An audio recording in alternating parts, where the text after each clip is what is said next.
I was watching. This is very interesting. So over the weekends, Thursday, Friday, Saturday, Sunday, if I can, I watch golf. And there was I don't remember. I think it was Cameron Smith, one of the guys who won the Open. I think it's the guy who opened, if not the Open, the one before. His caddy had never won a major championship for 14 years. What? So when that guy won, the guy started crying. Yeah. And the guy's like old. Yeah. Yeah, I mean, like, you'd be a caddy for 40 years. Yeah, so you're talking about, like, never giving up. Can you imagine? Yeah. It's so crazy. 40 years of work. Of caddying. And no, he's never won. I don't remember the name, but it was either Cameron Smith or the guy before. It was Cameron Smith. No. Or the guy who won the Open. The Open, the one in Scotland.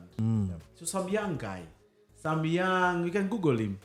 But he won it, and he won, and he has also the Open. You can look for the Open, 150 years of the Open. And he's also like, it's a golf, yeah, it was in Scotland. And he also won it as the amateur champion. Okay. Oh, So of the same course. It's the same, yeah, it was at St. Andrews. So he won it when he was younger, and then he came back to win it when he's probably 20 something. But his caddy had never, the Open. I think the current champion, what's the name of the current champion? But as he's looking at it, I actually have another segue. And now we're talking about rejection. Cameron Smith. Yeah. If you're talking about a rejection, government rejection and regulation. How has your experience? Because that, if you start talking about, FX, moving across borders, crypto Regulations. and animal that most central banks don't understand. Just recently in Kenya, like several fintechs were shut down, and not shut down, but their bank accounts were frozen with billions. Hundreds of millions. A couple of tens of millions. Let's take regulations. Okay. No, I think that's a good segue.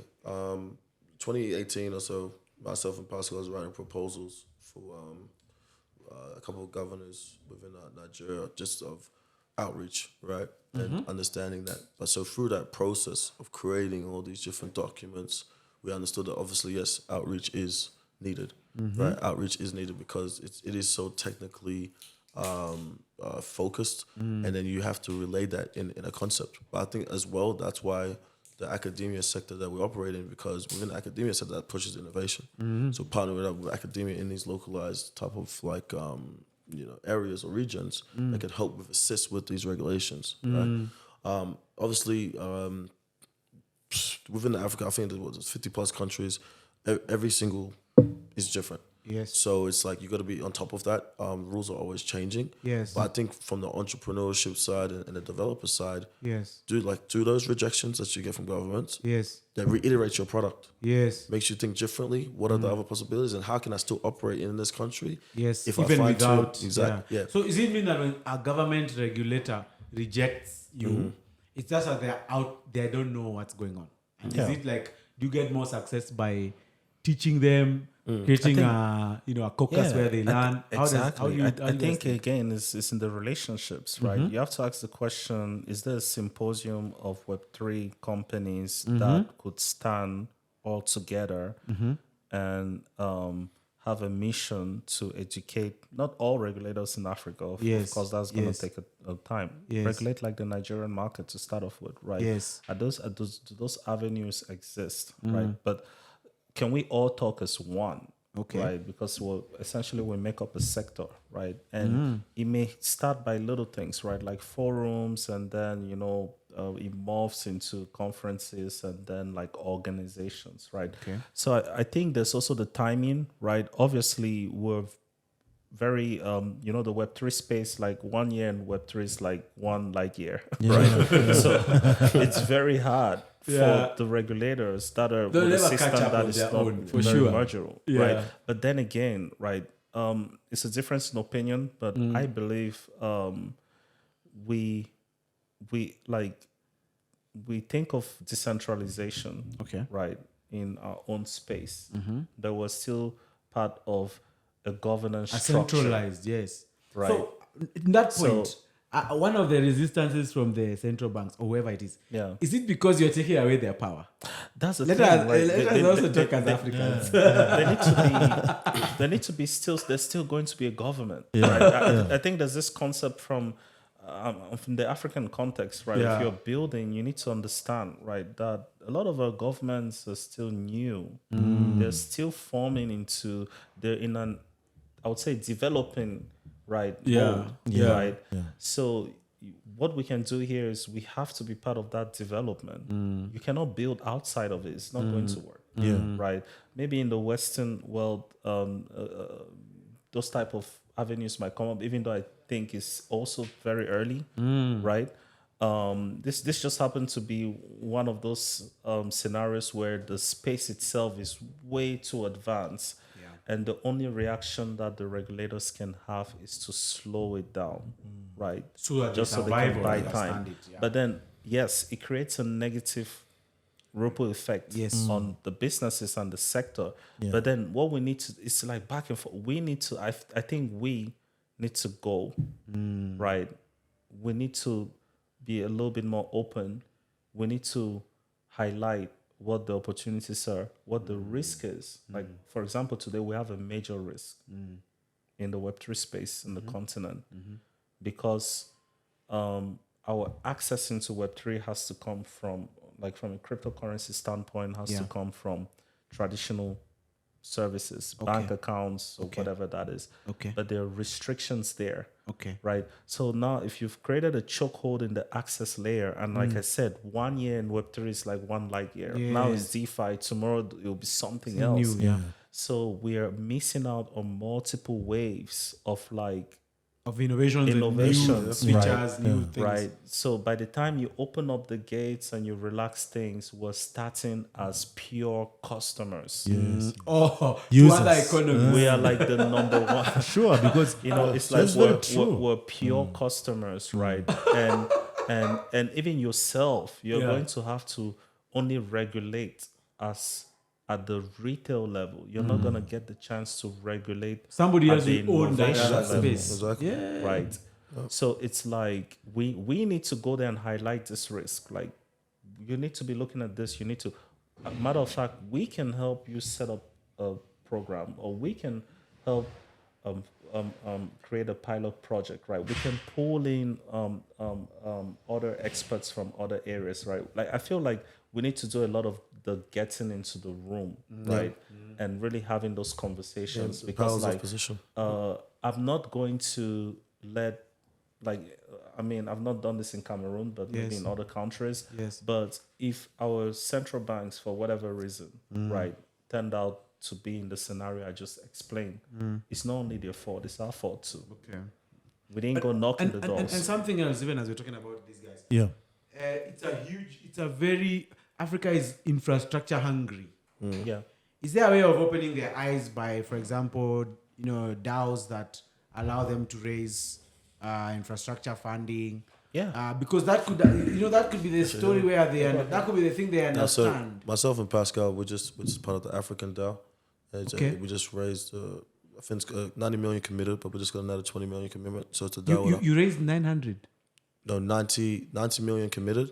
It's another, $90 million. but it's 120 million to the assets. African DAO. African DAO.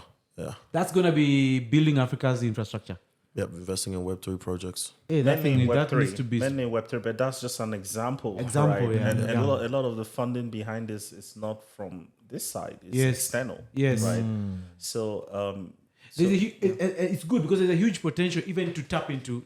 I think we've mentioned before in some conversations that I think Nigeria is leading in wallets, yeah, and then there's Kenya. It's just because the So there are people people are have money who could actually put it in a I'd say if Kenyan had 200 million plus as well, the wallets will be here too. It's just, Yeah. that's what I'm saying. Exactly. You go back to the population, Yeah. and then understand that market. You're doing B2B products or B2C products. Yeah. Yes. I think Pascal really touched on something I really liked. Actually, I haven't heard that from him say that before. About we're going to be the customers if we don't foster this innovation and be in front of the leaders. Yeah, exactly. Yeah. So, I think that happened with every technology, right? It has been happening look at the for internet, years. For right? sure. Yeah. The internet were pure Consumers.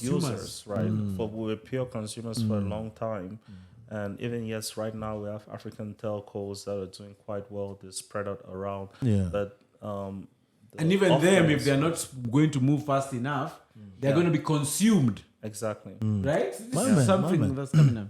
I mean, this is very, very powerful.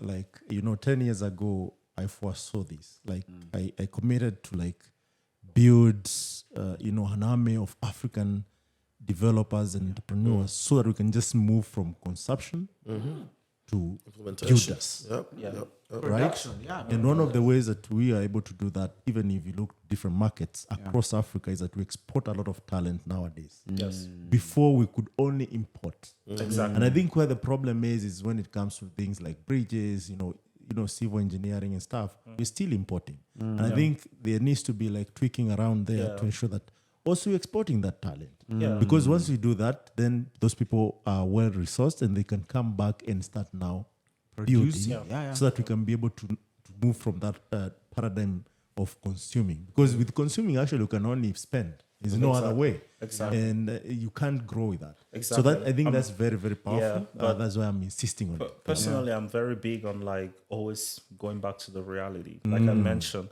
my perception of a lot of I would say African governments, right, or the African story as a whole, I would say it's new. The US almost 300, 400 years worth of like exercising governance versus 60 50. years, 40. Yeah. The oldest is not even 80. So it's like I have to be this kind of like, for me it's like I cannot be extremely critical because you can be extremely critical on the toddler. I'm not saying African governments are toddlers, but I'm just giving the example, right? Of somebody that has had a lot of experience versus someone that is still forming, right? And then I think we actually need to spend more time being part of that formation as opposed to like just telling them, hey, you guys are not doing this, you guys are not doing that. I think it's gone beyond that scale. I feel like when it comes to regulations, it's an open room for all of us, right? But obviously, the door is not open. Our generation, we need to open that door, right? Because we are gonna lose, they are gonna lose. We want to be at the forefront. This is part of the. I think it's something which, if I could have influence on. Be it in Cameroon or what, to me, I look at Africa all the same. It's one place. It doesn't matter where I'm. With different foods. When I'm in Cameroon, they ask me, why are you not doing these things here? Why are you in Nigeria? Well, Nigeria is home to me, right? I mean, if I can do something in Nigeria, maybe I'll influence a Cameroonian, young Cameroonian to do the same there, right? Why are you in Kenya? I'm here in Kenya because I want to do business in Kenya, right? So it's like we all have that social responsibility, right? And before I thought, is just the regulators, right? But then getting exposed from the Western side of things and actually seeing how the interaction between regulators and corporations work. Like, for example, at AT&T, T-Mobile, I got to see the interactions between the FCC and that basically regulates telecommunication and the operators, right? And even in some instances, the operators are the driver's seat of the formation of a regulation for that sector, right? And the regulators are more in like an educational position. Okay. They learn, and then now they help create that, right? How can we how can we start that at the infancy, very minimal level, right? I think we need to go knocking these doors. They also obviously need to be willing to listen to us, but to be honest, the way things are going, they have to listen, because what I saw in Nigeria is I think the next generation, they may not know these physical currencies. Yes. Whoa. Yes. They may not. Even in Kenya, when was the last time you carried money? It's true. So the problem of devaluation has actually become an accelerant. Yeah, it's and then you have to think about the Gen Zs and their approach to life. Like True. there's certain hurdles that we go through, our parents went through, that they are not. They don't just They don't even think understand about why them. it exists. Yeah, exactly. Yeah. Right. Yeah. And they want to live in a world where things are a lot more faster. So that change is coming one way or the other, right? You're going to see it across the market, like what we see in Nigeria. Yes, there are regulations against crypto, there are restrictions with banking infrastructure, but today Nigeria is the second largest Bitcoin trading market in the world. That's amazing. Right. So that is kind of like a statement from the young population saying, yes, we This understand this, we ship understand has that, sailed. but Yeah. I need to send payments. I need to be able to make investments. I need to watch to- Netflix. Exactly.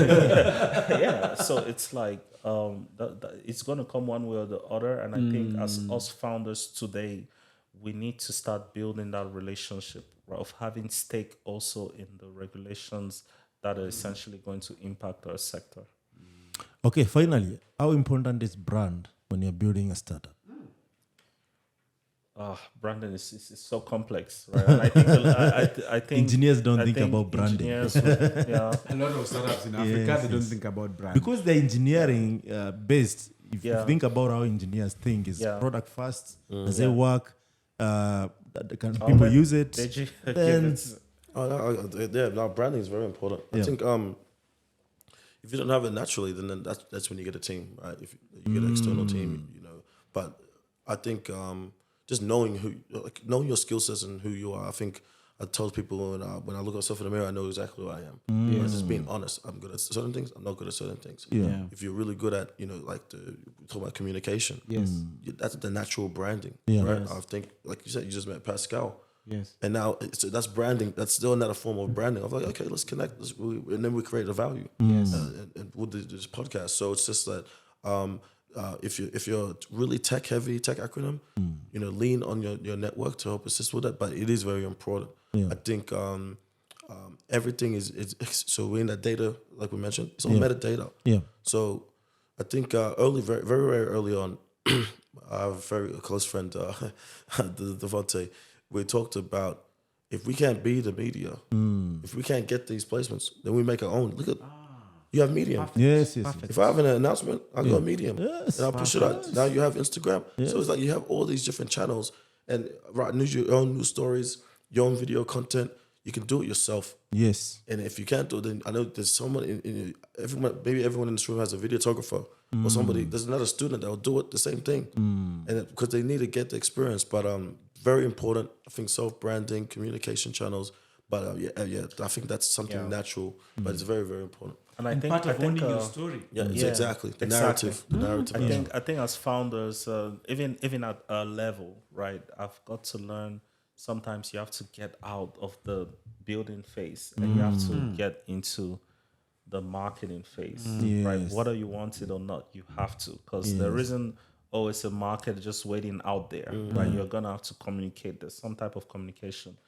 You need to try. You need to explore, right? And I believe, yes, for a lot of startups, the resources are not there.